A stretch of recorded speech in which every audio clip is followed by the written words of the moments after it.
من الشیطان الرجیم بسم اللہ الرحمن الرحیم الحمد للہ الذی نور قلوب العارفین بنور معرفتہ واثبت فؤاد انبیائہ واولیائہ بقصص الانبیاء والمرسلین واکمل ایمان المسلمین والمؤمنین بولایت علی امیر المؤمنین علیہ السلام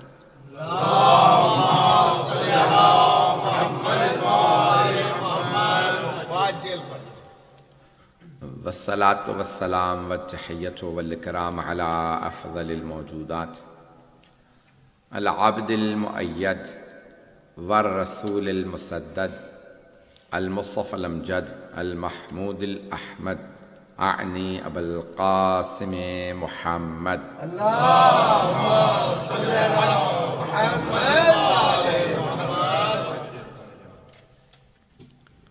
وعلى روحه ونفسه وصاحره ووصيه سید الاتقیاء والاصفیاء مولا الموالی امام المتقین علی بن ابی طالب اللهم صل على محمد وعلى اوصیائه لا سیما بقیت اللہ فی الارضین روحی وارواح العالمین لتراب مقدمه الفدا واللعنة الدائمة على اعدائهم اجمعین من الآن إلى قيام يوم الدين اما بعد فقد قال الله الحكيم في كتابه الكريم بسم الله الرحمن الرحيم قل لا أسألكم عليه أجرا إلا المودة في القربى صدق الله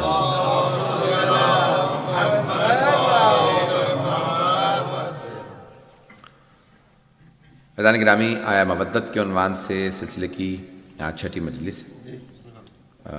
یہ سلسلہ مجالس جاری ہے، سفر کا مہینہ اپنے اختتام پہ ہے۔ میں نے مودت کو آپ کی خدمت میں پیش کیا۔ میں نے کل وعدہ کیا تھا ایک حدیث کو پیش کروں گا، مشہور و معروف حدیث ہے سرور کائنات کی۔ آپ نے پہلا حصہ سن رکھا ہوگا، میں کوشش کروں گا کہ اس میں سرور کائنات نے جتنے جملے پیش کیے ہیں سب کو پیش کروں۔ بسم اللہ سید، بسم اللہ جیو۔ اور یہ حدیث تفسیر الکشاف میں موجود ہے۔ تفسیر الکشاف جو ہے وہ امام جار اللہ زمخشری کی ہے۔ یہ شیعہ علماء میں سے نہیں ہے۔ انہوں نے 4 جلدوں پہ تفسیر قرآن کریم لکھی ہے، اور ان کی یہ تفسیر قرآن تفسیر الکشاف کہہ لیجیے، اس کی جلد نمبر 4 صفحہ نمبر 172 اور 173 پہ یہ حدیث موجود۔ بسم اللہ ماشاءاللہ۔ جب مختلف گروہ حکومت میں آتے رہے تو وہ یہ گروہ جب آتا تھا تو اس گروہ کی تمام کتابیں جلا دیتا تھا مسلمانوں کی، اور جب وہ گروہ آتا تو ان کی کتابیں جلا دیتا۔ یہ ہوتا رہا، اور جب یعنی کہہ لیجیے کہ دوسرے گروہ کی حکومت آئی تو جتنے بھی اس گروہ کے یا اس فرقے کے، دونوں اہل سنت کے ہی گروہ تھے، شیعہ حکومت نہیں تھی۔ اللہ کا شکر ہے کہ شیعہ جو ہیں وہ علم دشمن نہیں گزرے ہیں، تو انہوں نے کتابوں کو نہیں جلایا۔ تو اب یہ ایک گروہ تھا ہمارے سنی بھائیوں کا، جب وہ حکومت میں آئے تو انہوں نے کہا بھی دوسرے جو فرقہ تھا سنیوں کا، اس کی ساری کتابیں جلا دیں۔ تو انہوں نے کہا جلا دو، لیکن یہ تفسیر الکشاف نہ جلانا، ان کی ہے، اسے نہ جلاؤ، کیونکہ اس جیسی تفسیر موجود نہیں۔ تو خود انہوں نے بھی جس تفسیر کو اکنالج کیا ہے وہ تفسیر الکشاف۔ بات پہنچ رہی ہے میری؟ تو تفسیر الکشاف جو ہے وہ یعنی اہل سنت کے، آپ کہتے ہیں نا وہاں پہ ایک وہابی سنی دو کہہ لے، تو اب ان کے بھی دونوں گروہوں میں اس تفسیر کو مانا جاتا ہے، اور ہمارے بھی علماء نے اس تفسیر کو بہت زیادہ معتبر سمجھا۔ اور انہوں نے جار اللہ زمخشری نے، شیخ جار اللہ یعنی اللہ کا ہمسایہ نام ان کا ہے، زمخشری، تو انہوں نے کہہ لیں کہ بے انتہا فضائل اہل بیت لکھی۔ ماشاءاللہ ماشاءاللہ۔ اچھا، یہ جو میں حدیث سنانے والا ہوں یہ زمخشری نے بھی لکھی ہے۔ یہ حدیث اپنی الکشاف کی جلد نمبر 4 صفحہ نمبر 173 اور 172 پہ، ماشاءاللہ۔ اور خود امام فخر الدین رازی نے اپنی تفسیر کبیر کے اندر اس حدیث کو درج کیا۔ اچھا، امام کہہ لیجیے فخر الدین رازی کا مسئلہ یہ ہے کہ بہرحال وہ فضائل اہل بیت لکھتے بہت ہیں، لیکن کچھ نہ کچھ وہ تشکیک بھی پیدا کر دیتے ہیں۔ تو وہ یہ کہتے ہیں کہ ہاں ایک قول یہ ہے کہ اہل بیت کی شان میں، اور بھی اقوال ہیں۔ تو علامہ محمد باقر مجلسی نے، ہمارے بہت بڑے عالم دین ہیں، ہمارے سب سے زیادہ جو تالیفات ہیں اور اہم کتابیں، تو سب سے زیادہ کتابیں جو ہیں وہ علامہ محمد باقر مجلسی کی، کہ اگر ان کی کتابیں سب جمع کر لی جائیں، پورا کا پورا اتنا بڑا شرف بنایا جائے تو ان کی کتابیں پوری آ جائیں۔ صرف ان کی بحار الانوار 110 جلدوں میں، مرآت العقول جو انہوں نے اصول کافی کی شرح لکھی ہے وہ 26 جلدوں میں، حیات القلوب ان کی جو ہے وہ 3 جلدوں میں، جلاء العیون ان کی ہے، پھر اسی طرح سے انہوں نے بہت زیادہ کتابیں لکھی ہیں، اور ان کی بارے میں امام علیہ السلام پہ کتابیں ہیں، اور پھر ان کی حق الیقین جو اواخر ان کے 73 سال کے جب انتقال ہوا، 70 سال سے زیادہ کے تھے جب انہوں نے کتاب حق الیقین لکھی، اور حق الیقین عقائد کے اوپر کتاب ہے، ہماری معتبر ترین کتابوں میں شمار ہوتی ہے حق الیقین، اور بہت بڑے محدث تھے۔ ان کے والد بھی بہت بڑے محدث تھے، علامہ محمد تقی مجلسی، ان کے والد کی بھی بے انتہا کتابیں، ملاذ الاخیار جو انہوں نے 8 جلدوں پہ الفقیہ من لا یحضر الفقیہ کی کامنٹری لکھی، یہ میرے پاس جو کتابیں موجود ہیں وہ بھی پیش کر رہا ہوں، چلتے رہیں گے حضرات۔ تو ہمارے ایک بہت معتبر علامہ جن کا نام ہے علامہ محمد اخباری تھے۔ اچھا، پرانے قدیم ایام میں جو ہے علماء میں اصول اخباری میں اتنا اختلاف نہیں تھا، پھر بعد میں شیخ وحید بہبہانی کے بعد جو ہے پھر وہ اصول اخباری کا ایک ڈیبیٹ چلا، اس کے بعد پھر اخباریت کو تقریباً ہمارے یہاں نجف و عراق یا قم میں اس زمانے میں حوزہ نہیں تھا اس طرح سے، لیکن عراق یعنی نجف و کربلا میں تھا، تو پھر اس کے بعد اخباریت کو شکست دے دی گئی۔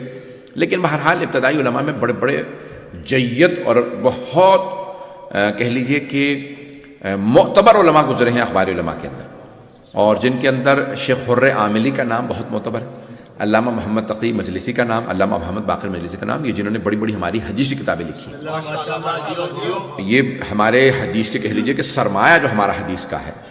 ابتدائی 4 کتابیں ہیں حدیث کی جن کے متعلق میں نے پہلے پیش کیا تھا ایک زمانے میں، کتب اربع، جیسے بھائیوں کے ہاں صحائح ستہ ہے، 6 کتابیں، ہمارے ہاں 4 ہیں، ہماری بس ایک الکافی ہی میں ان کی 6 سے زیادہ احادیث ہیں، کیونکہ ریپیٹس جب نکال دیں نا تکراری حدیث، ابھی انہوں نے بھی لکھی ہے، انہوں نے بھی لکھی، انہوں نے بھی لکھی، ایک حدیث جو ہے وہ میں نے اس دن بھی پیش کی تھی کہ رسول خدا نے فرمایا میرے بعد 12، صحیح بخاری میں بھی آئی ہے، صحیح مسلم میں بھی آئی ہے، ترمذی میں بھی آئی ہے، نسائی میں بھی آئی ہے، تو 6 میں سے 4 کتابوں میں ہے۔ پھر اس کے بعد امام احمد بن حنبل نے اپنے مسند میں بھی لکھا، تو بہت زیادہ کتابوں کے اندر یہ حدیث موجود ہے۔ حدیث ایک ہی ہے، اس کو مختلف علماء نے مختلف اسناد سے اپنی کتابوں میں دہرایا۔ بات پہنچ رہی ہے؟ میں بہت زیادہ ٹیکنیکل تو نہیں ہو رہا ہوں۔ تو اسی طرح سے علامہ محمد باقر مجلسی ہمارے ہاں بہت بڑا نام ہے، اور ان کی 500 سے زیادہ کتابیں ہیں، اور ایک ہی کتاب بحار الانوار۔ تو ابتدائی دور میں 3 محمد گزرے ہیں، علی ابن یعنی کہ باب وحی قمی کے نام سے، محمد ابن علی ابن باب وحی قمی، جنہیں شیخ صدوق کہا جاتا ہے، جن کی ہے من لا یحضر الفقیہ، جن کی 32 سے زیادہ اس وقت حدیث کی کتابیں موجود ہیں، 200 سے زیادہ ان کی کتابیں تھیں لیکن زیادہ تر ضائع ہو، جو مختلف لوگ فرقے آتے رہے، جلاتے رہے، ضائع کرتے رہے، دریاؤں میں ڈالتے رہے، تو ان کی بہت سی کتابیں ضائع ہو گئیں۔ آج ان کے نام موجود ہیں، مثال کے طور پہ وہ کہتے ہیں میں نے اپنی تفسیر مدینۃ العلم میں تفصیلی بحث کی، لیکن آج ان کی کوئی تفسیر مدینۃ العلم کے نام سے موجود نہیں۔ تو انہوں نے بہت زیادہ کتابوں کے حوالے دیے، لیکن ان کی آج جو کتابیں ہیں ہمارے درمیان وہ ہیں 32۔ ویسے انہوں نے 200 سے زیادہ حدیث کی کتابیں جمع کی، شیخ صدوق۔ تو یہ ابتدائی ہمارے علماء میں بہت بڑا پہاڑ ہے، شیخ صدوق۔ صدوق یعنی سچا، جیسے صادق، جیسے صدیق، ویسے صدوق، اور یہ ان کو لقب دیا تھا 12ویں امام علیہ السلام۔ ان کے والد کو دیا تھا علی ابن باب وحی قمی، ان کا نام تھا محمد ابن علی ابن حسین باب وحی قمی۔ تو ان کے والد نے خط لکھا تھا امام کے نائب کو، تیسرے نائب کو کہا جو نائب خاص تھے، ان کو خط لکھا کہ بھی میرے ہاں بیٹیاں ہیں، 8 بیٹیاں ہیں، بیٹا نہیں ہے، ذرا امام سے کہ میرے لیے دعا کر دیں ایک بیٹا ہو جائے۔ تو امام نے کہا تھا میں دعا کر رہا ہوں آپ کے ایک ایسا بیٹا پیدا ہوگا کہ ہمارے ظہور تک اس کی کتابیں لوگ شیعہ استفادہ کریں۔ تو شیخ صدوق ہمیشہ کہا کرتے تھے، ناز کرتے تھے، جب آپ تہران جائیں تو وہاں پہ رے شہر کے اندر جہاں پہ شاہ عبدالعظیم حسنی کی قبر ہے نا، روضہ ہے، وہیں پہ ان کی قبر ہے، تو وہ ہمیشہ ناز کرتے تھے، کہتے تھے کہ میں امام زمانہ کی دعا سے پیدا ہوں۔ اور ان کے والد جو ہے وہ قم مقدس میں دفن ہے، جہاں تو گلپاگانے کا مدرسہ ہے، حرم معصومہ کے قریب، وہاں پہ ان کی قبر ہے، کیونکہ قم میں بے انتہا قبریں ہیں علماء کی، امامزاد 200 سے زیادہ امامزاد ہیں، ائمہ کے بیٹی بیٹیاں 200 کے قریب، کہنا بڑا آسان ہے، لیکن سب سے زیادہ جو تمرکز رہا قم میں رہا، کیونکہ یہ شیعوں کا شہر تھا، شروع سے اہل بیت کے ماننے والوں کا شہر تھا۔ چلتے رہیے گا میرے ساتھ. بسم اللہ میری گفتگو سے بور تو نہیں ہو رہے نا حضرات؟ بتانے کہ اب یہ بے انتہا مقدس ہستی ہیں. شیخ صدوق کی کتاب ہے من لا یحضر الفقہ، ان کی 32 کتاب، لیکن ہماری کتب اربع میں ان کی من لا یحضر الفقہ. اور پھر اس کے بعد کہہ لیجئے کہ جو نام ہے ہماری کتب اربع کے اندر، وہ ان سے بھی پہلے کا نام ہے محمد ابن یعقوب کلینی، جن کی ہے الکافی. 8 جلدوں پہ، اصول کافی 2 جلدیں، پھر فروع کافی 5 جلدیں، پھر الروضۃ الکافی. تو یہ 8 جلدوں میں انہوں نے 16,500 احادیث جمع کی. 20 سال محنت کرنے کے بعد انہوں نے جمع کی. اور پھر اس کے بعد جو ہے انہوں نے اس کو سوچا کہ میں دریا بدھ کر دوں، اگر ایک بھی حدیث غلط ہوئی تو گمراہ ہو جائیں گے لوگ. تو وہ اس رات سو گئے پریشان ہو کر کے کہ میں نے یہ کیا کیا، تو میں نے یہ ایسی کتاب کیوں جمع کی. لیکن جب صبح اٹھے تو انہوں نے رات خواب میں دیکھا کہ 12ویں امام علیہ السلام فرماتے ہیں کہ سن، تو نے جو کتاب لکھی ہے نا الکافی، الکافی کافن لشیعۃ، تیری الکافی ہمارے شیعوں کے لیے کافی ہے. جب صبح اٹھے تو دیکھا کہ تحریر امام علیہ السلام کے دستخط کے ساتھ ان کی کتاب پہ موجود ہے. سبحان اللہ سبحان اللہ. تو اس لیے یہ بہت ہماری اہم کتابوں میں الکافی ہے من لا یحضر الفقہ، اور پھر 2 کتابیں ہیں شیخ طوسی کی، محمد طوسی کی، ان کی 2 کتابیں. تو پہلے 3 محمد ہیں، ان کی 4 کتابیں ہیں. تو شیخ طوسی کی 2، الاستبصار اور تہذیب الاحکام. تہذیب الاحکام 10 جلدوں پہ ہے، الاستبصار 4 جلدوں پہ. حضرات رہیں گے میرے ساتھ؟ بسم اللہ سید. یہ ہیں ایک ہی ساتھ ایک ہی دور میں 4 صدی ہجری کے اندر 3 محمد، جن کی 4 کتابیں. پھر 11ویں صدی ہجری کے اندر یا 10ویں صدی ہجری میں 11ویں کہہ لیں، 3 محمد آئے جنہوں نے 3 کتابیں لکھی، نام محمد ہی. تو پہلے محمد باقر مجلسی، جن کی ہے بحار الانوار، جس میں ہے 4,95,000 احادیث، 495,000 احادیث. کہنا بڑا آسان ہے، پڑھنی پڑ جاتی ہیں تو کئی لوگوں کو جو ہے وہ بخار ہونے لگتا ہے.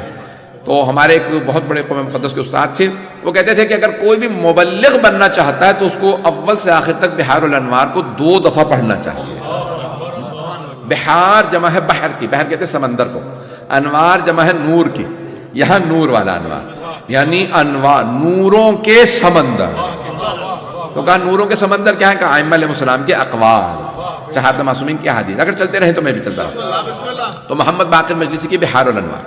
محمد ابن حر عاملی کی ہے وسائل الشیعہ، وسائل الشیعہ، جس میں 60,000 صرف فقہ پہ احادیث ہیں. صرف فقہ پہ 60,000 کے قریب احادیث ہیں. شیخ محمد ابن حر عاملی کی، شیخ حر عاملی محمد یہ لبنان کے عالم دین تھے، جبل عامل کے، ساؤتھ لبنان کے. لیکن ان کی قبر مشہد مقدس میں حرم امام رضا، جب جائیں گے پوچھیں تو وہاں پہ ایک صحن ہے جس کا نام ہے حر عاملی، وہیں پہ ان کی بیسمنٹ کے اندر قبر ہے. تو ابھی تک حضرات چلتے رہے. تیسرے ہیں محمد ابن فیض کاشانی. فیض کاشانی بہت مشہور محمد، ان کا بھی نام تھا محمد فیض کاشانی. ان کی ہے الوافی. انہوں نے 4 کے اندر سے معتبر ترین احادیث کو 23 جلدوں میں جمع کیا اور ان کی کامنٹری لکھی.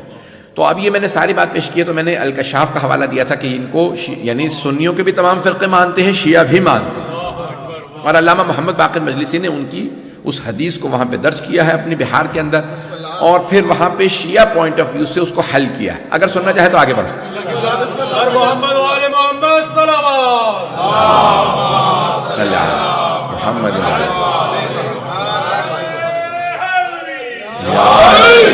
میں آپ کی محبتوں کا ممنون ہوں کہ میں جتنے بھی کوئی علمی کوئی بھی بحث شروع کر دیتا ہوں تو آپ بڑی اچھی طرح سے سنتے ہیں. اصلاح کے مومنین کا قائم اسلامک مشن کا میں ممنون ہوں کہ یہاں پہ الحمدللہ سننے والا مجمع آتا ہے. گرامی احادیث کے اندر ہمارے بڑے بڑے علماء کا بہت زیادہ کنٹریبیوشن ہے. اور ابتدائی علماء کے اندر ہمارے چند علماء کا نام کبھی بھی نہیں بھلا سکتے، ان کا نام بہت زیادہ اہم ہے. جیسے شیخ صدوق، جیسے شیخ مفید، انہوں نے ہمارے تمام عقائد کو جمع کیا، پورا ہمارا علم کلام جمع کیا اور ساری کتابیں لکھی. جمل انہوں نے لکھی، اور انہوں نے یعنی کہہ لیں کہ ساتھ ہی میں کتاب الارشاد ان کی ہے، جو ائمہ علیہ السلام 12 اماموں کی سیرت کو انہوں نے جمع کیا. حضرت ابو طالب کے ایمان سے متعلق جب بحث شروع ہوئی تو انہوں نے جواب لکھا مصائب کی. یعنی انہوں نے تمام ہمارے علم کلام کی تھیولوجیکل سارے ڈیبیٹس کو انہوں نے جمع کیا.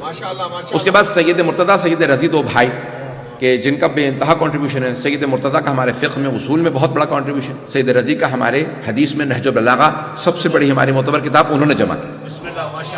اور پھر ان کے شاگرد شیخ طوسی کہ جنہوں نے حوزہ علمیہ نجف اشرف کی بنیاد رکھی اور جنہوں نے بے انتہا کتابیں لکھی تمام موضوعات پر. اگر سب سے زیادہ کتابیں دیکھی جائیں اور معتبر کتابیں دیکھی جائیں تو شیخ طوسی کی. ہماری کتب اربع میں 4 جو حدیثی کتابیں ہیں 2 ان کی. 8 علم رجال کی کتابیں ہیں، 2 ان کی. ہماری 3 اہم تفسیر کی کتابیں ہیں، 1 ان کی. تفسیر عطیہ یعنی ان کی التبیان فی تفسیر القرآن، تبیان فی تفسیر القرآن، 10 جلدوں پہ انہوں نے تفسیر لکھی. اور ایک ان کی ہے الفہرست، اور دوسرے ان کی رجال الشیخ کے نام سے مشہور ہے. اور ہمارے ہاں جب حوزے میں کہا جاتا ہے صرف شیخ مطلق، آگے کچھ نہیں کہتے، تو شیخ سے مراد ہوتی ہے شیخ طوسی. تو انہوں نے بہرحال بہت بڑی بڑی کتابیں لکھی ہیں، اور فقہ میں دیکھ لیں ان کی کتابوں کو، اصول میں ہر موضوع پہ ان کی کتاب موجود ہے، اور ان کی ہر موضوع پہ کتاب اہم کتاب. تلخیص الشافی ان کی کتاب جو ہے علم کلام کے موضوع پہ 4 جلدوں کے اندر پڑھنے سے تعلق رکھتی ہے، کہ جہاں یہ جتنے بھی ہمارے فضائل کے معاملات ہیں، اعتقادات کے معاملات ہیں، تولا کے معاملات ہیں، تبرہ کے معاملات ہیں، یہ سارے انہوں نے حل کیے، اس زمانے میں حل کیے. تو آج اگر کوئی بھی اپنے عقائد بنانا چاہتا ہے تو ان بزرگوں کی کتاب پڑھے بغیر نہ کوئی لکھ سکتا ہے، نہ کوئی محقق بن سکتا ہے. گھبرا تو نہیں رہے ہیں؟ بہت زیادہ ٹیکنیکل تو نہیں ہو گئے ہوں آج؟ تو گرامی یہ ہمارے اہم ترین علماء. تو اب یہاں پہ جو حدیث میں نے پورا نکال کے کھول کے رکھ لیا تھا اپنے پیج میں، اس کو دیکھ بھی رہا تھا. تو اب یہاں پہ وہ حدیث جو پیش کر رہا ہوں کہ جو تمام سنی اور تمام شیعہ علماء نے جس کو معتبر قرار دیا، یا جس کو لکھا ہے، جس کو پیغمبر اسلام سے نقل کیا، کہ صحابہ کے مجمع میں حبیب خدا نے فرمایا الا ومن مات علی حب آل محمد مات شہیدا. اب چلیں گے حضرات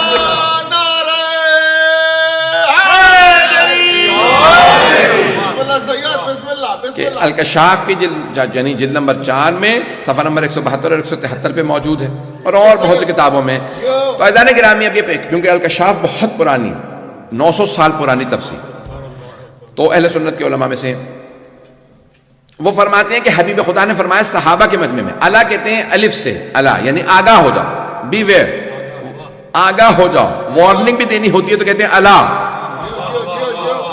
اللہ نے قرآن کریم میں بھی لفظ استعمال کیا الا.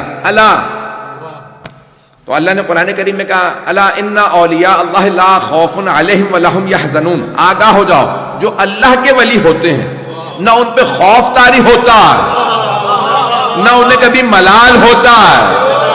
جو اللہ کے ولی ہوں، جو ولی اللہ ہو، نہ خوف طاری ہوتا ہے، نہ حزن و ملال ہوتا ہے. اور اگر کسی پہ حزن و ملال ہو تو اللہ کا ولی نہیں ہوتا. پتہ نہیں لوگ ہیں یا نہیں ہیں.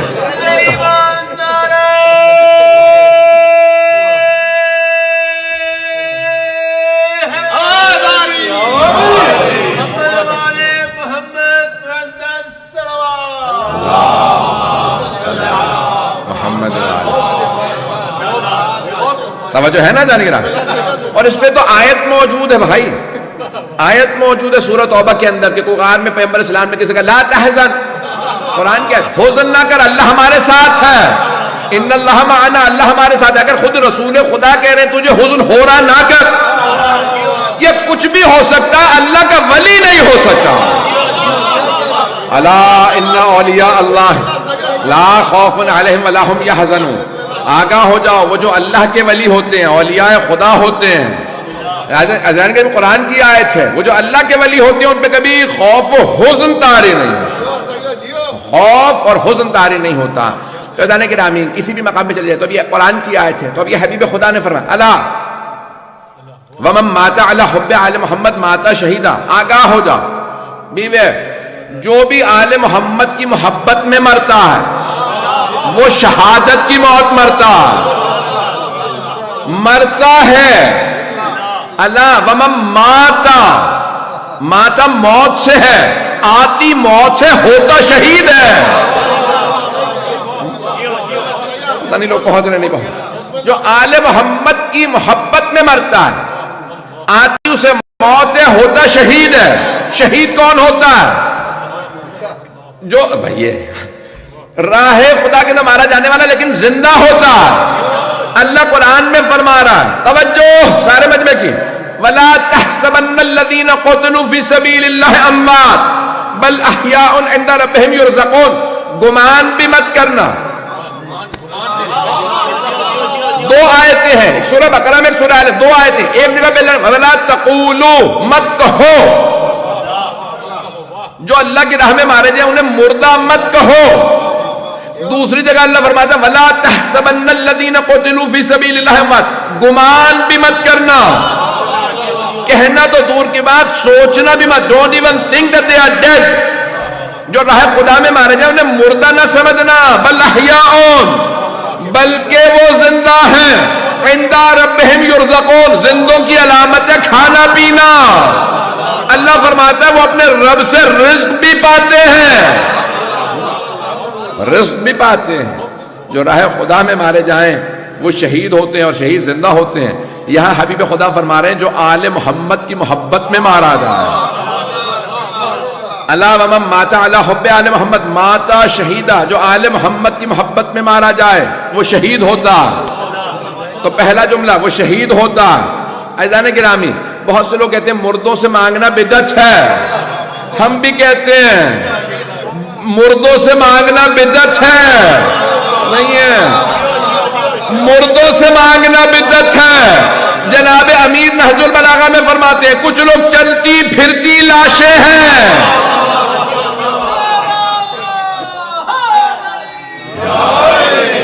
چلتے رہیے گا جانے میں، تو مردوں سے مانگنا بدعت ہے، زندوں سے نہیں، شہید زندہ ہوتے ہیں۔ تو ہمارے ائمہ علیہ السلام جو ہیں وہ شہید ہیں، جناب امیر کو دیکھیں، امام حسن، امام حسین، تو عزیزان گرامی سب شہید ہیں، تو شہیدوں سے مانگنا بدعت نہیں ہے، مردوں سے مانگنا بدعت ہے۔ تو شہید زندہ ہیں، اللہ کہہ رہا گمان بھی نہ کرنا۔ توجہ آگے ایک میں نے بھی پہلا جملہ پیش کیا، اللہ ومن مات علی حب آل محمد، مودت کا رتبہ اور آگے ہے۔ حبیب خدا فرما رہے ہیں جو حب آل محمد میں مارا جائے، جو محبت میں بھی مرے وہ زندہ ہے، وہ شہید ہے، پہلا جملہ۔ دوسرا سن لیجئے، اللہ ومن مات علی حب آل محمد مات مغفور اللہ، جو بھی آل محمد کی محبت میں مرتا ہے وہ مغفرت شدہ مرتا ہے، اللہ اسے معاف کر چکا ہوتا ہے۔ تیسرا جملہ، اللہ ومن مات علی حب آل محمد مات تائبا، جو بھی آل محمد کی محبت میں مرتا ہے وہ توبہ کردہ مرتا ہے، اس نے توبہ کی ہوتی ہے، یعنی اللہ توفیق دے دیتا ہے مرنے سے پہلے توبہ کر لے، نہیں ہے مجمع۔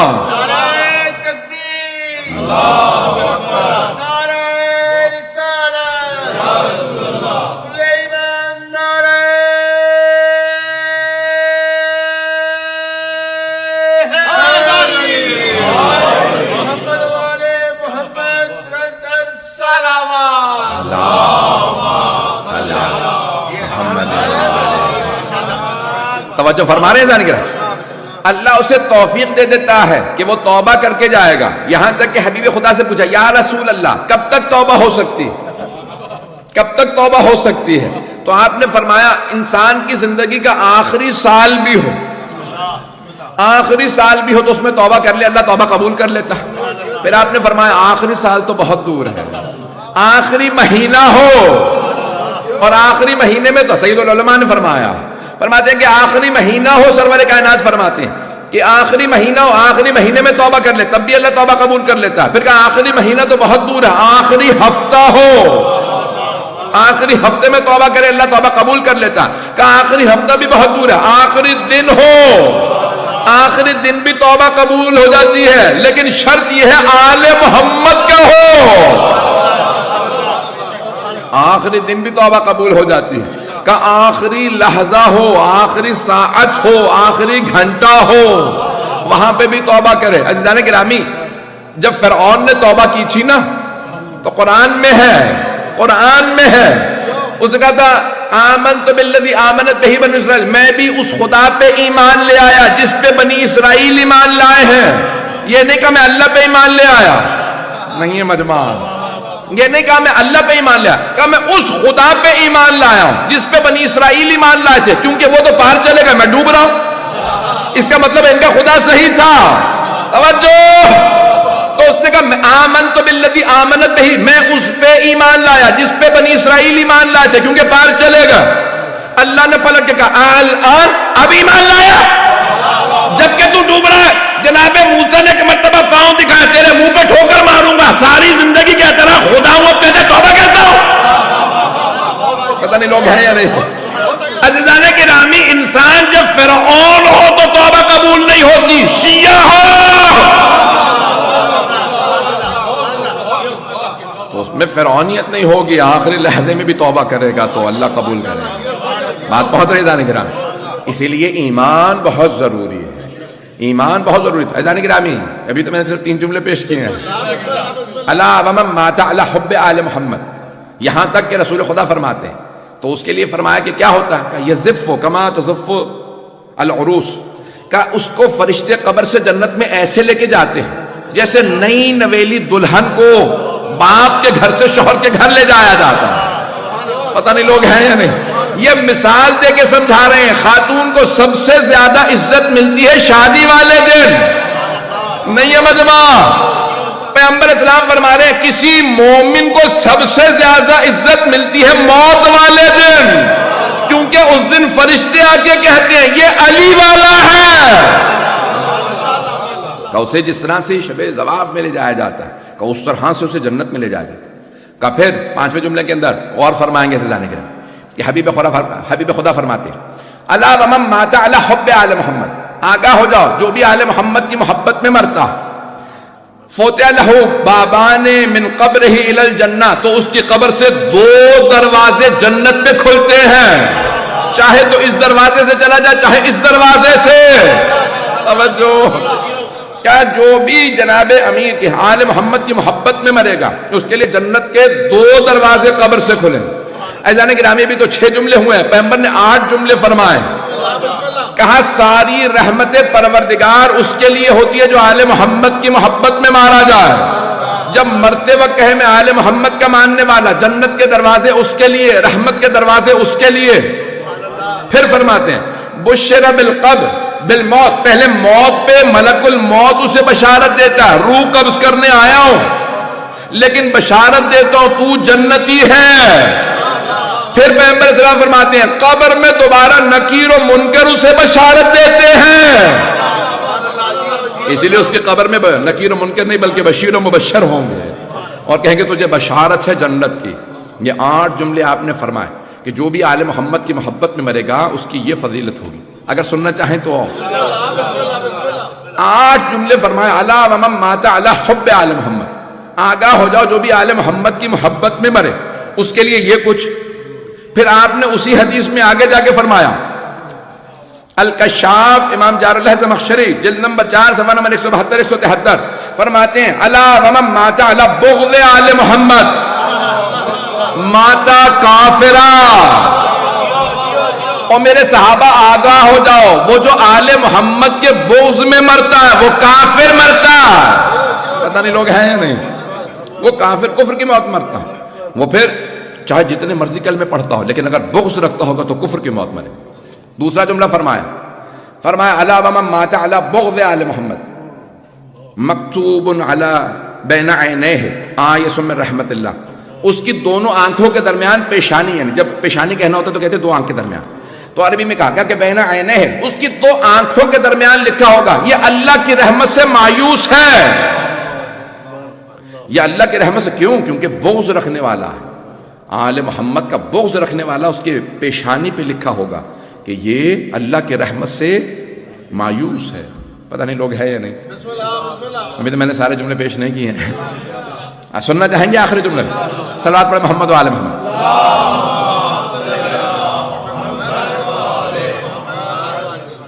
عزیزان گرامی، حبیب خدا فرماتے ہیں آپ نے جب فضائل میں پیش کیے تولا، چلیں آپ کی زبان میں پیش کر دوں، تولا کے 8 جملے پیش کیے، تبرہ کے 3، کہ جو بغض آل محمد رکھتا ہوگا یا کافر مرے گا یا اللہ کی رحمت سے مایوس یا نفاق کے اندر جہنم میں جانے والوں میں۔ عزیزان گرامی، حبیب خدا فرماتے ہیں جو بھی آل محمد کا بغض رکھتا ہوگا کبھی بھی اللہ کی رحمت سے سرشار نہیں ہوگا، کیونکہ آل محمد کی محبت انسان کو جنت میں لے جاتی ہے اور بغض جہنم میں لے جاتا، یہاں تک کہ روز قیامت جناب امیر خود کھڑے ہو کے صرف چہرہ دیکھ دیکھ کے جہنم سے کہیں گے ہذا لی و ہذا لک، یہ میرا ہے اسے چھونا نہیں، یہ تیرا ہے اسے چھوڑنا نہیں۔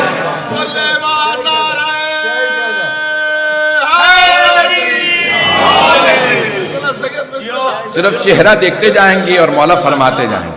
عزیزان گرامی، روز قیامت ہمیں جناب امیر کی شفاعت نصیب. جو بغض رکھتا ہوگا اس کے لیے وہاں پہ کبھی بھی کوئی نجات نہیں ہے، کوئی جنت نہیں ہے، وہ مایوس رہے گا. عزیزان گرامی، اسی لیے حب آل محمد کی ترغیب دلائیں. اب آئے ذرا ایک اور مرحلہ پیش کرتا. میں نے وعدہ کیا تھا جس کہ میں نے مکمل کیا. ایک مرحلہ اور. تو اب یہاں علامہ محمد باقر مجلسی سوال اٹھاتے ہیں. وہ کہتے ہیں کہ بھئی یہاں پہ کچھ نے لکھا ہے کہ یہاں آل محمد سے مراد. اسی تفسیر الکشاف جلد نمبر 4 صفحہ نمبر 172 پہ خود ہی انہوں نے فرمایا، امام جار اللہ زمخشری نے، کہ صحابہ نے سوال کیا، یا رسول اللہ یہ آپ کی آل ہیں کون؟ اگر پہنچنا چاہیں کہ خود حبیب خدا سے کس نے پوچھا؟ صحابہ کے نام نے. تو صحابہ نے کہا یا رسول اللہ یہ آپ کی آل ہیں کون جن کی محبت رکھنی؟ تو کہا ہم علی و فاطمہ والحسن والحسین.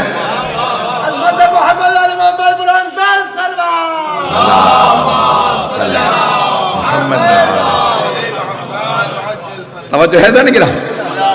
تو اب امام جار اللہ زمخشری فرماتے ہیں، کہتے ہیں کہ جب پوچھا حبیب خدا رسول خدا سے صحابہ نے کہ یا رسول اللہ کون ہیں یہ آپ کے آل محمد جن کے محبت رکھی جائے، تو پیغمبر نے فرمایا وہ علی ہیں، فاطمہ ہیں، حسن و حسین ہیں. وہ اس وقت جو موجود تھے بتا دیے. اگر اور ہوتے تو اوروں کا بھی نام لے لیتے. پتہ نہیں لوگ ہیں یا نہیں. اگر اوروں میں بھی ہوتے آل محمد تو پیغمبر علیہ السلام ان کے بھی نام لیتے. تو اب یہاں پہ ہماری کتاب نہیں ہے، انہوں نے فرمایا پیغمبر نے انہی 4 کے نام لیے کہ یہ ہے آل محمد. وہیں پہ دوسرا قول بھی لکھا کہ آل محمد یہ جب پیغمبر سے پوچھا، صحابہ سے کہا نہیں، انہوں نے کہا ساری امت ہے، جو ایمان لا رہا ہے وہ آل پیغمبر کی. توجہ سارے مجمع کی. تو ایک تو پیغمبر سے سوال کیا گیا تو آپ نے بتایا یہ ہے آل محمد. اور کچھ کہتے ہیں کہ یہ جو اقربا ہیں آیہ تطہیر کے اندر، آیہ مودت کے اندر، قل لا اسألکم علیہ اجرا الا المودۃ فی القربى، اے میرے حبیب کہہ دیجئے مجھ سے تم سے کچھ بھی اجر رسالت نہیں چاہیے سوائے اس کے کہ میرے قرابت داروں سے مودت رکھو. اب قرابت دار کون ہے؟ تو کہتے ہیں قرابت دار ہے آل محمد. اب آپ جسے بھی مانے آل محمد، قرابت دار آل محمد ہے. آل محمد ہے قرابت دار جن کی مودت واجب ہے. اب اگر آپ کہیں علی فاطمہ حسن حسین تب بھی قرابت دار یہی ہے، اور کہیں ساری امت تب بھی قرابت دار یہی ہے. نہیں ہے مجمع بھائی. اگر ان کی مخالفت کفر ہے تو پھر صحابہ میں ہی کوئی مسلمان نہیں ہے. بھائی سارے ایک دوسرے کی مخالفت کرتے رہے، خون بھی بہایا، قتل بھی کیا. اس کا مطلب ہے آل محمد ایسے ہیں جن کی مخالفت کافر بنا دیتی ہے.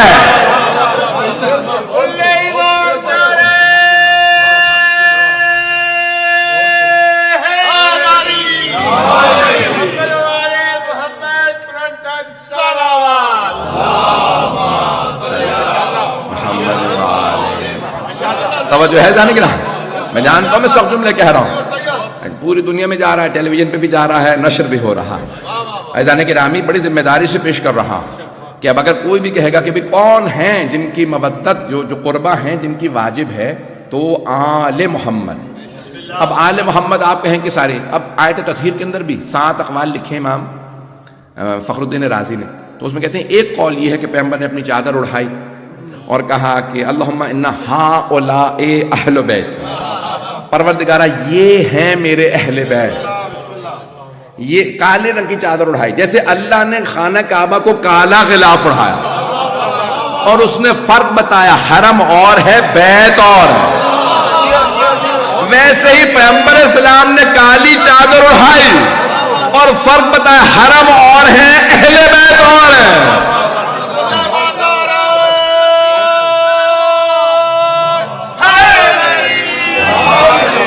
بات بہت توجہ ہے جانے گرام. تو حبیب خدا نے بھی تعارف کروایا ہے. تو اب ایک اور لکھا ہے کہ یہ علی فاطمہ حسن حسین ہیں اہل بیت یا آل محمد. ایک میں کہا کہ نہیں اس میں ازواج بھی ہیں، تیسرے میں کہا کہ نہیں صحابہ بھی ہیں، چوتھے میں کہا ساری آل ہیں. تو میں ہمیشہ کہتا ہوں کہ پتہ نہیں ان کو کسی نے یہ نہیں بتایا کہ یہ عربی والا آل ہے، انگلش والا آل نہیں ہے، یہ آل کہ سارے کے سارے جو ہے وہ امت کو آل محمد بنا دیا۔ عزیزان گرامی، آل محمد رسول خدا کی آل ہے، آل محمد ہیں، اور یہ وہی ہیں کہ جو صلوات میں بھی ہیں، اللہم صلی علی محمد و آل محمد، صلوات بھی بھیج رہے ہیں۔ ہمت ہے تو کہہ دو ہم پہ بھی صلوات، بات بہت رہی ہے،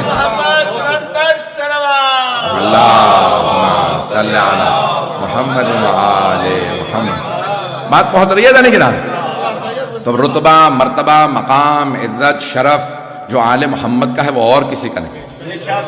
عزیزان گرامی، اب میں ایک اور یہاں پہ بات پیش کر رہا ہوں، شاید یہ آپ نے پہلے نہ سنی ہو، شاید ایک نیا پہلو پیش کر رہا ہوں، ٹی وی ہے، جا رہی ہے بات، ہر جگہ پہ نشر ہو رہی ہے، تو میں بڑی ذمہ داری سے یہاں پہ ایک جملہ پیش کر رہا ہوں۔ دیکھیں، ایک مثال کے طور پہ چیز کیا پیش کروں، میں مثال کے طور پہ کہتا ہوں یہ میرا ہے مائکروفون، مثال ہے، میں کہتا ہوں یہ میرا، اور یہاں 150-200 افراد ہوں گے، مجھے لیڈیز کا اندازہ نہیں، کوئی اور نہیں دعویٰ کرتا، کوئی اور نہیں آتا کہ میرا ہے، ایک ہی آدمی دعویٰ کرتا ہے، وہ کہتا ہے بھئی یہ مائک میرا۔ دوسروں کی تو نوبت تب آئے گی نا کہ کوئی اور کہے میرا ہے، نہیں ہے لوگ، سارا مجمع نہیں ہے، یہ چند افراد کا پہنچنا کافی نہیں، توجہ ہو۔ چلے میں اس کی مثال نہیں دیتا، یہ انگوٹھی ہے مثال کے طور پہ، یہاں میں مجلس پڑھتے میں میرے ہاتھ سے گر جاتی، امام بارگاہ کے یہاں پہ آپ کے ہال میں گر جاتی، اتنا بڑا ہال ہے، میں انگوٹھی گر جاتی ہے، تو ایک صاحب مجلس کے بعد کہتے ہیں بھئی انگوٹھی ملی ہے، جس کی ہو وہ آ کے دعویٰ کر لے اپنا کہ بھئی یہ میری ہے، میں جاتا ہوں میں کہتا ہوں انگوٹھی میری، اور کوئی آتا ہی نہیں ہے۔ اگر کوئی آئے تو کہیں گے نا بھئی دو مدعی ہو گئے، دعویٰ دو لوگوں کا ہے، اب گواہ چاہیے ہوں گے، دلیل چاہیے ہوگی، رسید چاہیے ہوگی، پتہ نہیں ہے، نہیں ہے مجمع۔ عزیزان گرامی، آل محمد سوائے اہل بیت جنہیں ہم کہتے ہیں اہل بیت، اب میں الفاظ استعمال کر رہا ہوں، حضرت سیدہ جناب امیر امام حسن حسین، مولا سجاد، امام باقر، امام صادق، امام کاظم، امام رضا، ان ائمہ اہل بیت علیہ السلام کے علاوہ انہوں نے بار بار کہا آپ کیوں خلافت کے وارث ہیں، کہا آیت تطہیر ہمارے لیے، آیت مودت ہمارے لیے، چوتھے ہم نے دربار میں بھی کہا، شام میں بھی کہا آیت تطہیر ہمارے لیے، آیت مودت ہمارے لیے، بس کسی نے پلٹ کے نہیں کہا آپ کے لیے نہیں ہمارے لیے بھی۔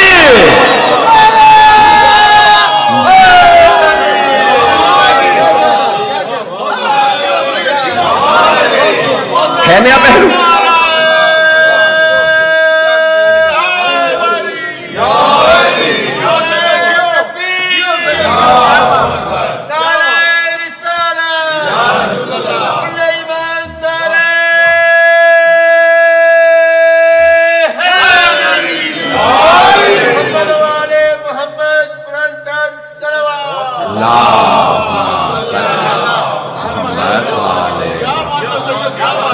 ممنون بات پہنچی ہے جانے گرام بھئی اہل بیت علیہ السلام میں سے ائمہ اہل بیت نے بار بار کہا، جناب سیدہ نے کہا آیا مودت ہمارے لیے، آیا غدیر ہمارے لیے، آیا ولایت ہمارے لیے، آیا مودت ہمارے لیے، آیا تطہیر ہمارے لیے، آیا مباہلہ ہمارے لیے۔ مولا سجاد نے 7 آیات کی تلاوت کی، کہا یہ آیات ہمارے لیے۔ اگر کوئی بدبخت وہاں کھڑے ہو کے کہہ دیتا ہمارے لیے بھی ہے تو ہم کہتے نہیں مدعی تھا جب ازواج نے نہیں کہا ہمارے لیے، جب مائیں خود ہی نہیں کہہ رہی ہمارے لیے تو بیٹے زبردستی کہہ رہے ہیں، نہیں وہ بھی تھی وہ سب کے پتہ نہیں لوگ ہیں یا نہیں۔ ازواج جہاں جہاں گئیں کبھی نہیں کہا آیت تطہیر ہمارے لیے، مباہلہ میں تو گئی نہیں تھی، غدیر میں مولا کا معاملہ تھا، اور تمام آیات کو ایک طرف رکھ دیں، آیت تطہیر کے لیے کبھی ازواج نے نہیں کہا، صحابہ نے نہیں کہا، تابعین نے نہیں کہا، لیکن خدا کی قسم ائمہ اہل بیت نے بار بار کہا ہمارے لیے ہمارے لیے۔ حکومت والے کہتے ہیں لوگوں کو جمع کرو، کہیں کہے تو صحیح کہ نہیں ہے، کبھی کسی نے ضرورت ہی نہیں کی کہ کہیں، یہاں تک کہ کسی نے پوچھا، وقت تمام ہو گیا، ساتھ میں امام سے پوچھا، موجود ہے؟ تو ایک مرتبہ کہا ہارون نے کہا بھئی دلیل کیا ہے کہ آپ کو لوگ سب کہتے ہیں فرزند رسول، فرزند رسول، سب لوگ کہتے ہیں، آپ اردو میں فارسی میں کہتے ہیں فرزند رسول، son of the holy prophet, English میں کہتے ہیں یبن رسول اللہ، کہ سب آپ کو کہتے ہیں یبن رسول اللہ، فرزند رسول، آپ ٹوکتے کیوں نہیں ہیں؟ نہیں ہے لوگ، آپ کہا کیجئے بھی ہمیں کہا کرو یبن امیر المؤمنین، یبن علی ابن ابی طالب، آپ کہا کریں ہم تو علی کی نسل سے، نہیں ہے مجمع، توجہ، آپ کہا کریں ہم علی کی نسل سے ہیں، بھئی آپ تو رسول خدا کی بیٹی کی نسل سے ہیں، رسول خدا کی ایک کی بیٹی تھی، بیٹی کی نسل ہے، آپ کیوں کہتے ہیں فرزند رسول؟ سب کے آپ کو کہتے ہیں، آپ کبھی روکتے نہیں ٹوکتے نہیں، آپ کہیں گے نہیں ہے ہم، امام نے کہا کیسے نہیں ہے؟ توجہ، امام نے کہا ہم ہیں، کہ لوگ آپ کو کہتے ہیں فرزند رسول، یبن رسول اللہ، رسول خدا کے بیٹے، رسول خدا کے بیٹے، اور آپ کبھی نہیں کہتے کہ نہیں ہے، آپ تو علی کی نسل سے ہیں، علی کے پوتے ہیں، رسول کی تو بیٹی کی نسل ہے، تو مولا نے کہا ہم ہیں، توجہ، تو کہا کہ نہیں کیا دلیل کیا ہے؟ امام نے کہا کہ رسول خدا آج تشریف لے آئے اور تجھ سے تیری بیٹی کا رشتہ مانگے، تو رشتہ دے گا؟ اس نے کہا دوں گا، وہ مانگیں گے نہیں میں رشتہ پیش کر دوں گا، نہیں ہے مجمع، بڑے بڑوں نے رشتے پیش کر کے فخر محسوس کیا، میں تو خود ہی جا کے رشتہ پیش کروں گا، یہ آپ نے کیا بات کر دی کہ رشتہ مانگے اور میں نہ دوں، میں تو خود جا کے رشتہ پیش کروں گا، میری بیٹی سے رشتہ کر لیں، سارے کے سارے بزرگوں نے خود جا کے رشتے اپنی بیٹیوں کو رسول خدا کے گھر کہا کہ ہم رشتہ نہیں دیں گے پیغمبر، تو استغفر اللہ، آپ پیغمبر کو اپنی بیٹی کا رشتہ نہیں دیں گے؟ کہا کیونکہ پیغمبر کبھی مانگیں گے ہی نہیں، کہا کیوں نہیں مانگیں گے؟ آپ تو سب سے اشرف ہیں، مانتے بھی تھے، کہا آپ کا خاندان سب سے افضل خاندان، کیوں نہیں مانگیں گے؟ کہا کیونکہ چاہے بیٹے کی نسل ہو چاہے بیٹی کی، اپنی ہی نسل ہے، اللہ نے کہا تمہارے بیٹوں کی نسل بھی تم پہ حرام، بیٹیوں کی نسل بھی حرام، وہ سب تمہارے ہی بیٹے بیٹیاں ہیں، نہیں ہے مجمع، کہا ہماری نسل رسول خدا کی نسل، کہا یہ تو آپ نے فقہی دلیل دی ہے، کوئی قرآن سے بھی ہے؟ امام نے کہا کہا اللہ نے قرآن کریم کے اندر جناب جب ابراہیم کی نسل کو گنوایا کہ وَإِنَّ مِن ذُرِّيَّتِهِ إِسْمَاعِيلَ وَإِسْحَاقَ وَيَعْقُوبَ وَيُوسُفَ، توجہ، اللہ نے گنوانا شروع کیا، کہا ابراہیم کی نسل سے اسماعیل بھی ہیں، اسحاق بھی ہیں، یعقوب بھی ہیں، یوسف بھی ہیں، ذوالکفل بھی ہیں، داؤد و موسیٰ، سب کا نام گنانا شروع کیا، وعیسیٰ، آخر میں اللہ نے کہا عیسیٰ بھی، کہا ذرا بتا عیسیٰ کے باپ کا نام کیا؟ کہا عیسیٰ کو تو اللہ نے بغیر باپ کے پیدا کیا تھا، کہا تو یہ قرآن میں اللہ کیوں کہہ رہا ہے کہ عیسیٰ ابراہیم کی ذریت سے؟ نہیں ہے مجمع، نہیں ہے، توجہ، امام نے کہا اللہ تو قرآن میں کہہ رہا ہے عیسیٰ بھی ہیں نسل ابراہیم میں، کہا نہیں وہ ماں کی طرف سے، جناب عیسیٰ جناب مریم کی طرف سے، کہا اتنے ہزار سال کا فاصلہ، نہیں ہے مجمع، حضرت ابراہیم و حضرت عیسیٰ میں اتنا صدیوں کا فاصلہ، اور وہ اپنی ماں سے جناب ابراہیم کی نسل سے، ہم فاصلوں سے نہیں، رسول خدا کی بیٹی فاطمہ الزہرا کی نسل سے، اور تو کہتا ہے فرزند رسول نہیں ہے؟ اللہم صلی علی محمد وعلی، امام نے کہا فقہی دلیل بھی دے دی ہے، آیت بھی سن لے، قرآن کی آیت ہے کہ عیسیٰ ان کی ذریت سے ہے، کس طرف سے؟ ماں حضرت مریم، عیسیٰ ابن مریم، اللہ نے قرآن میں کہا مریم کا بیٹا عیسیٰ، کہ اگر وہ مریم کا بیٹا ہو کے ذریت ابراہیم میں ہو سکتا ہے تو ہم سیدہ کے بیٹے ہو کے فرزند رسول کیسے نہیں ہو سکتے؟ کہ ہم رسول خدا کے فرزند، ہم فرزند رسول ہیں۔ عزیزان گرامی، یہ ائمہ علیہ السلام نے کتنی دلیلوں سے ثابت کیا ہے، اور دلہ دے دے کے ثابت کیا ہے۔ میں جانتا ہوں میرے تمام شیخ سنی بھائی سن رہے ہیں، اس لیے بڑی ذمہ داری سے مطالب پیش کر رہا ہوں کہ مودت آل محمد کی وادی، اور آل محمد سوائے ائمہ اہل بیت علیہ السلام کے کوئی نہیں، انہیں کی نسل ہے، وہی ہیں.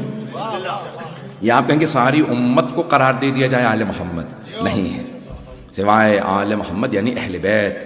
اہل بیت یعنی وہ بھی جو ڈیفینیشن ہم نے پیش کی ہے کہ ائمہ اہل بیت علیہ السلام، انہیں کی نسل، یہی صرف آل محمد ہے. بس بھائی وقت تمام ہو چکا ہے. عزیزان گرامی، تاریخ اٹھا کے دیکھیے، جب چوتھے امام علیہ السلام آئے تو آپ نے آیات کی تلاوت کی. دو یہاں پہ روایات سن لیجیے، جلدی جلدی پیش کر رہا ہوں. کہ خود شام میں جب آپ آئے ہیں تو ایک آدمی نے تمسخر کرنا چاہا، چوتھے امام کا مذاق اڑانا چاہا. اس نے دیکھا کہ کوئی ایک مرد ہے، اتنی مستورات ہیں، اونٹنیوں پہ سب سوار ہیں، امام زنجیروں میں ہیں، طوق ہے. تو اس نے ایک مرتبہ امام کو دیکھا، کہا تعریف اس خدا کی جس نے آپ کو اجاڑ دیا. امام نے کہا قل لا اسألکم علیہ اجر الا المودۃ فی القربہ. اس نے کہا قیدی، آپ نے اس آیت کی تلاوت کیوں کی؟ یہ تو آل محمد کی شان میں نازل ہوئی. امام نے کہا انما یرید اللہ لیذھب عنکم الرجس. کہا قیدی، یہ جو آپ نے آیت تطہیر تلاوت کی یہ بھی آل محمد کی شان ہے. امام نے فرمایا کہ قل تعالوا ندعو ابناءنا وابناءکم ونساءنا ونساءکم انفسکم. کہ قیدی یہ آیت بھی آل محمد کی شان ہے. امام آیت پہ آیت پڑھتے رہے. کہا قیدی کیا بات ہے؟ ایک مرتبہ اس کے آنسو بہنے لگے. قیدی کیا بات ہے؟ ہر وہ آیت جو آل محمد کی شان میں آئی آپ اسی کی تلاوت کرتے ہیں. امام نے کہا تو ابھی بھی نہیں سمجھا، ہم باغی نہیں، ہم آل محمد ہیں. اس نے کہا آپ آل محمد کیسے ہیں؟ آل محمد تو رسول خدا کی آل کو کہا جاتا ہے، آپ آل محمد کیسے ہیں؟ امام نے کہا دیکھ رہا سامنے سر نیزے پہ قرآن کی تلاوت کر رہا ہے. کہا ہاں. کہا وہ میرے بابا کا سر ہے. کہا آپ کے بابا کون ہیں؟ کہا رسول خدا کی بیٹی کے بیٹے، ایک بیٹی فاطمہ، ان کے بیٹے حسین ہیں، میں ان کا بیٹا. یہ ہم آل محمد. ایک مرتبہ رونے لگا. کہا آپ کا نام کیا ہے؟ امام نے فرمایا علی ابن الحسین، انا علی ابن الحسین، میں علی ابن حسین. تو اس نے رو کے سوال کیا، کہا مولا مجھے پتہ نہیں تھا، ہمیں تو بتایا باقیوں کا قافلہ ہے. اس نے ایک سوال کیا، کیا میری توبہ قبول ہو سکتی ہے؟ امام نے فرمایا ہاں توبہ قبول ہو سکتی ہے، ایک شرط ہے، تو جہاں جائے وہاں جا کے بتا یہ باغیوں کا نہیں، آل محمد کا قافلہ ہے. لوگوں کو بتاؤ یہ آل محمد ہے. رونے لگا. کہا مجھے تو معلوم ہی نہیں تھا میں کنہیں دیکھ رہا ہوں، ہمیں تو بتایا کوئی باغی ہیں مارے گئے. عزیزان گرامی، یہ آل محمد پانچویں امام کی حدیث اور اسی پہ مسائل. اگر آج مکمل کر سکا تو آج، نہیں تو کل مکمل کروں گا. تو عزیزان گرامی، پانچویں امام فرماتے ہیں رسول خدا نے کیا فرمایا تھا؟ امت سے فرمایا تھا میری آل سے مودت رکھنا. پانچویں امام فرماتے ہیں اگر رسول خدا نے معاذ اللہ یہ فرمایا ہوتا نا میری آل پہ ظلم کرنا، تب بھی اتنا ظلم نہیں کر سکتی تھی امت جتنا مودت کے تقاضے کے بعد ظلم کیا. رسول خدا نے فرمایا مودت رکھنا. کہ لوگوں نے اتنا ظلم کیا، اگر کہہ دیتے نا کہ ظلم کرو تب بھی اتنا ظلم نہیں کر سکتے. کہا مولا کیا ظلم کیا؟ کہا ہمیں بازاروں میں لے گئے، ہماری مستورات کو قیدی بنا کے بازاروں میں لے گئے. اجرکم اللہ. میں نے وعدہ کیا تھا مدینے واپسی کے چند جملے مسائل، پورے پتہ نہیں پڑھ پاؤں، کل میں انشاءاللہ مکمل کروں گا. یہ سارے مسائل، بہت مسائل ہیں مدینے واپسی کے. جیسے ہی قافلہ مدینے پہنچا تو مدینے کے باہر مولا سجاد نے قافلے کو روک دیا. کہ قافلے کو روک دو، اگر ہم اس حالت میں مدینے چلے جائیں تو کچھ بیویاں ہمیں دیکھ کے وقت پہ ہی مر جائیں. کوئی بیمار ہیں، کوئی بزرگ ہیں. بس میں جانتا ہوں آپ سارا دن جلوس میں رہیں، لوگ بہت تھک گئے ہیں. بھائی بخل نہ کیجیے گا رونے میں، تھک کے نہ سنیے گا، میرے ساتھ چلیے گا. تو جانے کے نام ایک مرتبہ مولا سجاد نے آواز دی بشیر جاؤ جا کے مدینے میں اعلان کر دو کہ امام حسین مارے گئے ہیں. اسیروں کا قافلہ لٹ کے مدینے واپس آیا. تو ایک مرتبہ بشیر نے آ مسجد نبوی میں اعلان کیا الا یا اہل یثرب لا مقام لکم بہا قتل الحسین بکربلا. اے مدینے والو آگاہ ہو جاؤ. مدینہ نہیں کہا بلکہ یثرب کہا جو مدینہ کا پرانا نام تھا. اب اس کا نام پلٹا دو. جس نبی کی وجہ سے مدینہ نام رکھا تھا نا اسی نبی کے نواسے کو مسلمانوں نے مار دیا. کلمہ گو نے مار دیا نبی کے نواسے کو. تو ایک مرتبہ بشیر ابن جذرم نے اعلان کیا قتل الحسین بکربلا، حسین کربلا میں مارے گئے. بس بھی آج پہلی روایت سن لیجیے. ایک مرتبہ جناب ام البنین کے کانوں میں آواز آئی، بی بی ام البنین نے سنا حسین کربلا میں مارے گئے. بی بی نے فوراً آواز دی اپنے پوتے کو، فضل مجھے مسجد نبوی لے چل. بی بی نے سر پہ برقع لیا، ہاتھ میں عصا لیا. بی بی کی آنکھوں میں موتیا اتر آیا تھا، بی بی دیکھ نہیں پا رہی تھی. اپنے پوتے کے کاندھے پہ ہاتھ رکھا، کہا فوراً مسجد نبوی لے چل. آئیں مسجد میں، اور آنے کے بعد سوال کیا کہ بشیر یہ کون سے حسین مارے گا؟ بشیر کو پتہ نہیں ہے بی بی کون ہے، کیونکہ بی بی برقعے میں تھی. تو بشیر نے ایک مرتبہ کہا کہ بی بی آپ کو نہیں معلوم، نواسہ رسول حسین، علی کا لال حسین، فاطمہ کے دل کا چین حسین. بی بی ام البنین کے آنسو بڑی تیزی سے بہنے لگے. ایک مرتبہ بی بی نے سوال کیا کہ بشیر میں کیسے مان لوں، عباس کے ہوتے ہوئے حسین مارے گئے؟ بشیر نے کہا نہیں بی بی آپ نے غلط سنا، پہلے عباس مارے گئے بعد میں حسین مارے گئے. ایک مرتبہ جناب ام البنین نے سوال کیا بشیر میں کیسے مان لوں، علی کا شیر بیٹا عباس جنگ نہ کر سکا؟ ابھی تک بشیر کو نہیں معلوم بی بی کون. ایک مرتبہ بشیر نے عرض کی کہ بی بی جب عباس کے سر میں گرز لگا، عباس گھوڑے کی زین پہ سنبھل نہیں سکے، عباس زمین پہ گر گئے. جناب ام البنین نے اب خود بتایا کہ بشیر تو عباس کو جانتا نہیں ہو، بشیر میں عباس کی ماں ہوں. بشیر میں نے اپنی آنکھوں سے دیکھا میرا شیر بیٹا عباس 2 انگلیوں سے گرز کا وار زمین پہ پھینکتا تھا. میں کیسے مان لوں، گرز لگا عباس روک نہیں سکا. اب بشیر نے بڑے ادب سے کہا بی بی جب عباس کے گرز لگا عباس کے بازو نہیں تھے. بڑے بڑے علماء فرماتے ہیں جناب ام البنین زمین پہ گر گئے اور ایک مرتبہ ماتم کرنے لگی، واہ عباسا، ہائے عباس، ہائے عباس. ایک مرتبہ بشیر نے بڑے ادب سے سوال کیا بی بی کس بات نے آپ کو اتنا رلا دیا؟ جناب ام البنین نے فرمایا بشیر تو نے میرا کلیجہ چھلنی کر دیا. بشیر جب کوئی شہسوار گرتا ہے نا وہ ہاتھوں کا سہارا لیتا ہے، وہ گرتے ہوئے ہاتھوں کا سہارا لیتا ہے. بشیر لیکن اگر کسی جوان کے بازو نہ ہو اور وہ گھوڑے سے گرے، وہ ہاتھوں کا سہارا نہ لے سکے، اس کا چہرہ زمین پہ لگتا ہے. بشیر میں یہ سوچ کے رو رہی ہوں جب میرا بیٹا گرا اس کا چہرہ زمین پہ لگا.